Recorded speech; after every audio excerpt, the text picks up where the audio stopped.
Hey everybody, it's Corbonics and this is Poppy. This is the last way the Lincoln sits as of right now. With the original wheels.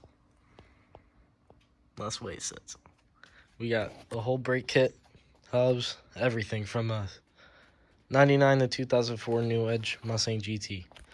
So we got hubs are independent suspension from a 99 Cobra. Yes. So these are from an 03-04 Cobra from Full Tilt Boogie Racing. So basically you could buy it from Lethal Performance for if you want to do it for cheaper price at like $193, I think it was. I forgot what it was, but we got the bearings for them.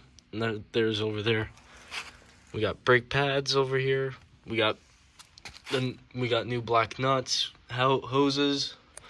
This is all the bin is full of hardware stuff, bolts, nuts, new clips are in there. We got all new clips and hardware for this.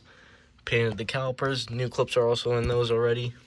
Got new brake hoses somewhere for the front. Yep, the fronts are right here. Rotor hats were painted. Cleaned these up and wire wheeled them. Cleaned these up as best as I could to read right. And these bearings we didn't change out because they're already beautiful. They already spin smooth and everything. But I want to record this because I looked everywhere and nobody does anything on this. And here is the wheels we're putting on. This is black chrome Celine Mustang wheels, 18x9s. The rears are 285, 45, 18. The fronts are 245, 45. Oh, sorry. Hold on. Wait. I think they're 55. Oh, sorry. Yeah, I was right. 45. They're 245. Sorry, 255, 45, 18. I forgot what they were. But they're going to look good.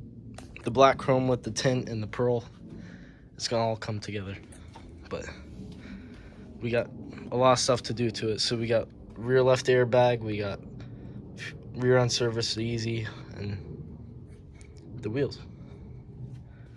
And so, if anybody didn't know, that's Poppy.